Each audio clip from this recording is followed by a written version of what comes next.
70,000 men, dead in 3 days. Not in battle, not by the sword of an enemy, not on some distant field where armies clash and blood is the price of conquest. They died because a king counted his own people. Picture it, King David, the shepherd who felled Goliath, the warrior who united 12 fractured tribes into one nation, the man after God's own heart, standing on a rooftop in Jerusalem, watching smoke rise from a city gripped by plague, his own decision, his own pride. And now, an angel with a drawn sword stretched out over Jerusalem, close enough that the elders of Israel could see it with their own eyes. How does a king who trusted God through giants and caves and years as a fugitive fall to something as simple as a number? This is the story of David's census. A sin so quiet it barely looks like sin at all. No idol, no adultery, no murder plot, just a king, an account, and a heart that had quietly stopped trusting the God who made him king in the first place.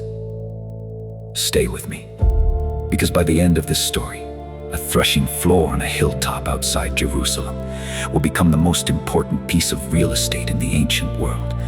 The very ground where the temple of God will one day stand, and the shadow of a far greater sacrifice will fall across the stones. Before we step into this story, if you love walking through these ancient narratives, the ones tucked into 10 verses of scripture that most people read past without a second glance, this channel exists for you. Every week, we take these accounts and slow them down. We look at the original Hebrew. We trace the threads that run from Genesis all the way to the cross. If that's the kind of journey you want to be on, hit subscribe and turn on notifications so you don't miss what's coming next. Now, back to Jerusalem and to a king about to make a devastating mistake.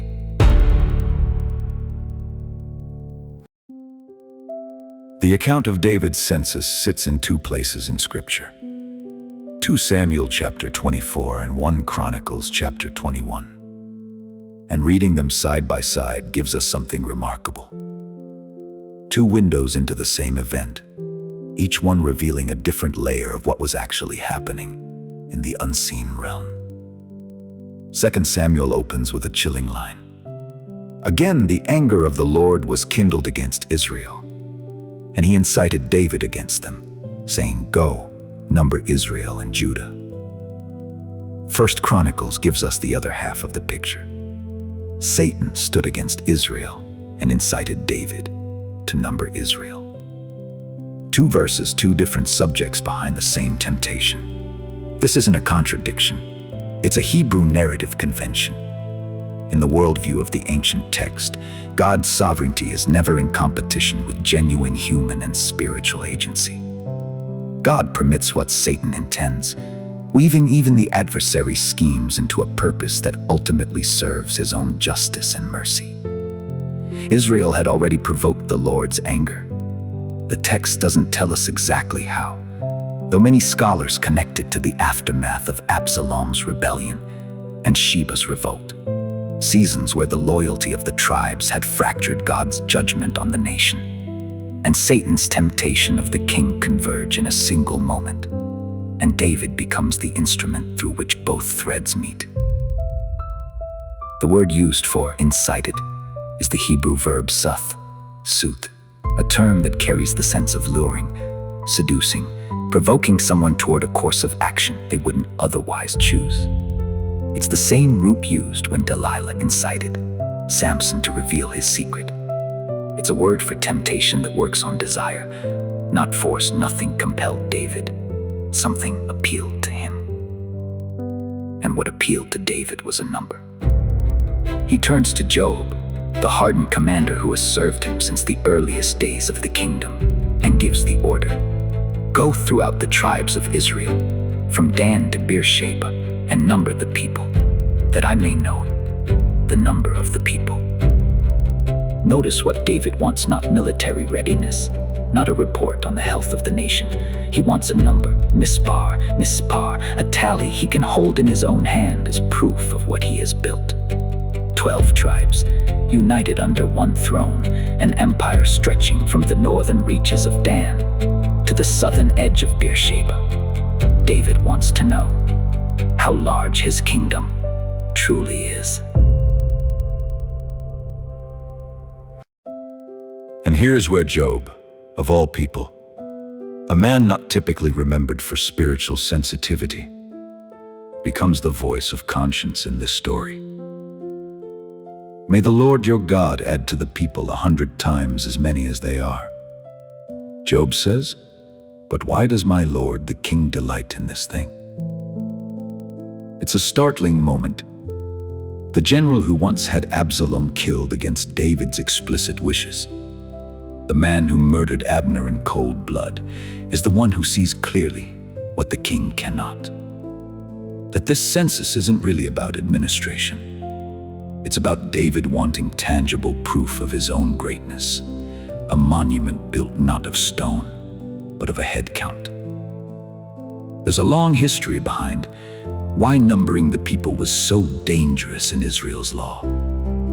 Back in Exodus chapter 30, when God first instructed Moses on how a census should ever be taken, he commanded that each man counted must pay a ransom for his soul, half a shekel given to the Lord, that there be no plague among them when you number them.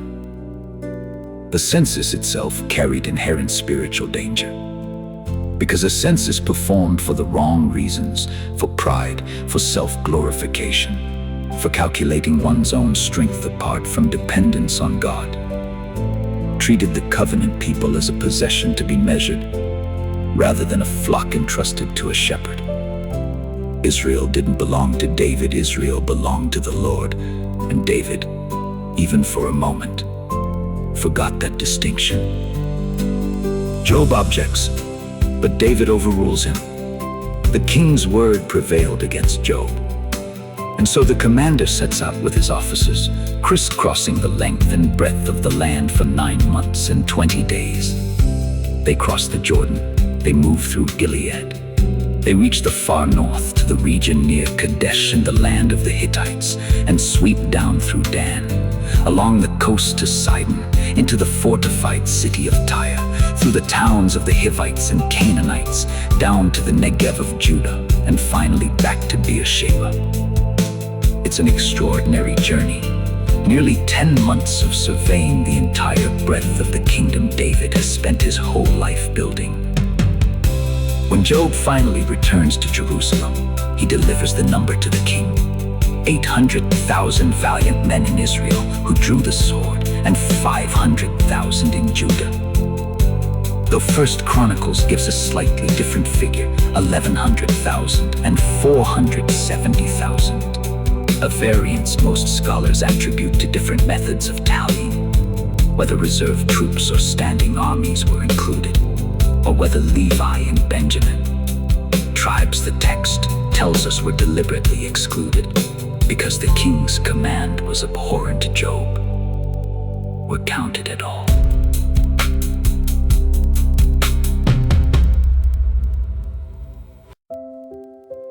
But the number itself is almost beside the point.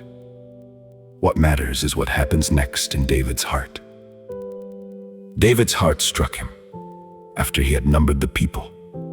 The Hebrew phrase here is vivid, Vayak lev David oto. Literally, David's heart struck him. Not a quiet twinge of guilt, a blow, a wound delivered from within. The same phrase describes the moment years earlier when David's conscience struck him, after cutting a corner from Saul's robe in the cave at En-Gedi.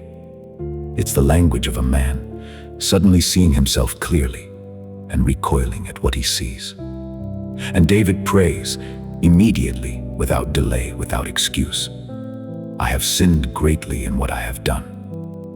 But now, O Lord, please take away the iniquity of your servant, for I have done very foolishly. There's something worth pausing on here. David doesn't try to justify the census.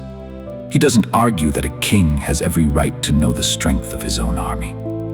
He calls it exactly what it is: sin and foolishness, using the Hebrew word sakul, which describes not just a moral failure, but a failure of wisdom, a blindness that led him to act against his own better judgment.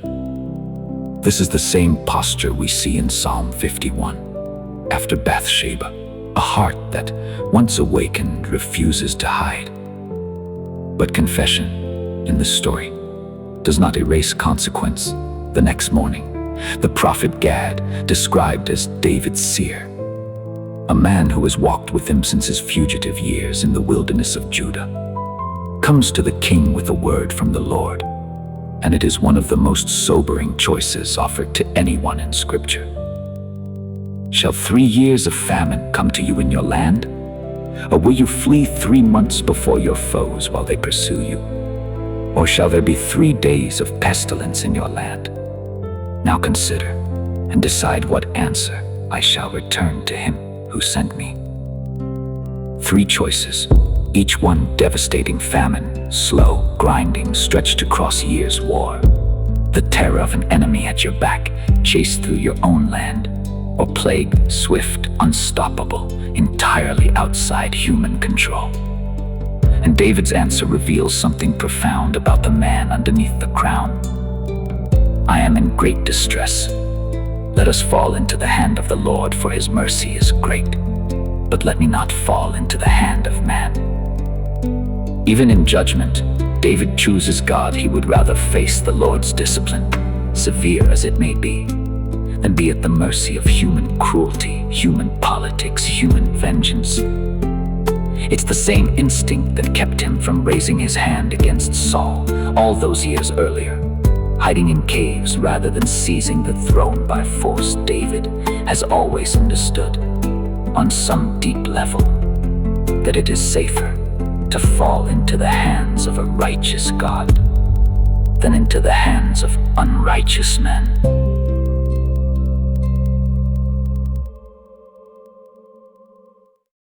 So the plague comes. The Hebrew word is dever, a term used throughout the Torah for pestilence sent as divine judgment. The same word used to describe one of the plagues against Egypt, and it moves through Israel with terrifying speed. 70,000 men from Dan to Beersheba, dead in a single stretch of days. Then the text gives us one of the most arresting images in the entire Old Testament. As the angel of the Lord stretches out his hand toward Jerusalem itself to destroy it, the Lord relented from the calamity and said to the angel who was working destruction among the people, "It is enough. Now stay your hand." And the angel of the Lord was standing, visible, tangible, close enough to be seen, by the threshing floor of Araunah, the Jebusite. This location is not incidental. It is the entire point toward which the story has been moving. Gad comes to David again, this time with instructions. Go up, raise an altar to the Lord on the threshing floor of Araunah, the Jebusite. David obeys immediately. He climbs the hill to where Araunah is threshing wheat, and Araunah, seeing the king approach, bows to the ground and asks why his lord, the king, has come. David tells him plainly to buy the threshing floor, to build an altar to the Lord, that the plague may be averted from the people. And Araunah, a Jebusite, a descendant of the very people David's own armies displaced when they took Jerusalem, offers everything freely: the oxen for the burnt offering, the threshing sledges and the yokes of the oxen for wood, the wheat itself for a grain offering. All this, O king, Araunah gives to the king. But David refuses the gift, and his answer here is one of the most quoted lines in the entire Old Testament. "No, but I will buy it from you for a price. I will not offer burnt offerings to the Lord my God that cost me nothing. 50 shekels of silver for the threshing floor and the oxen, according to Samuel, 600 shekels of gold for the entire site, according to Chronicles, likely reflecting David's later, larger purchase of the whole surrounding hill for the future temple complex. Either way, the principle stands unshaken across both accounts. Worship that costs nothing is not truly worship. Sacrifice, by its very nature, demands sacrifice.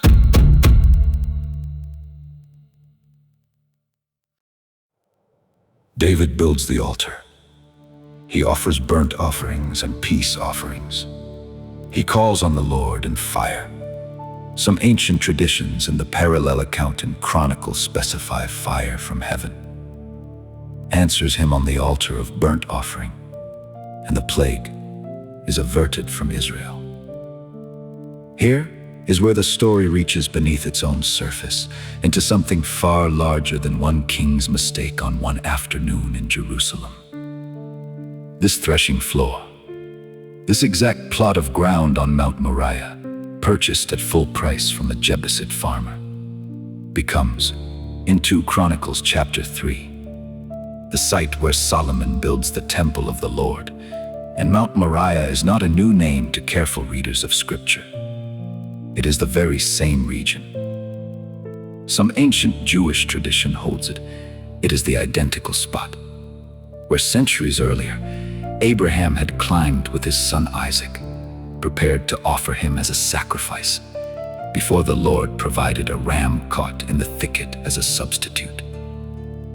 Follow the thread on Mount Moriah. A father is willing to give his only son, and God provides a substitute sacrifice, so the son does not have to die. On the same mountain, centuries later, a king's sin brings a plague upon the people, and the plague is stopped by a substitute sacrifice, an altar of burnt offering purchased at a price, so that the people do not have to die. And on that same mountain, the temple will rise, where for 1,000 years the blood of substitute sacrifices will be offered daily, so that Israel might dwell in the presence of a holy God. Every thread on this mountain points forward to the same reality, that sin creates a debt only sacrifice can pay, and that debt cannot be paid with something that cost nothing. This is precisely why David's words to Araunah echo down through the whole of Scripture and land, ultimately, at the foot of a cross outside Jerusalem's walls, on a hill not far from this very threshing floor. There, the ultimate offering would not be an ox or a ram or grain from the field, but the Son of God himself, freely given, and yet costing everything. Where Abraham's substitute was a ram, and David's substitute was an altar built at full price, the final substitute would be a person, the Lamb who, unlike every offering before him, would not simply avert judgment for a season, but bear it fully and finally, once for all. David, standing on that threshing floor with an angel's sword still visible in the sky above him, could not have known how far the story he was living inside would stretch. He only knew that mercy had a location, and that location had a price. But we, looking back from this side of the cross, can see what he could only foreshadow.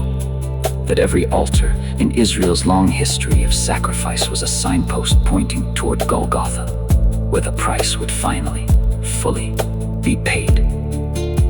The plague stops, the angel sheathes his sword, and on a hilltop outside Jerusalem, purchased in full, an altar stands where a temple will one day rise, and where, centuries later, in the shadow of that same mountain, the true and final sacrifice would be lifted up for the sin of the whole world.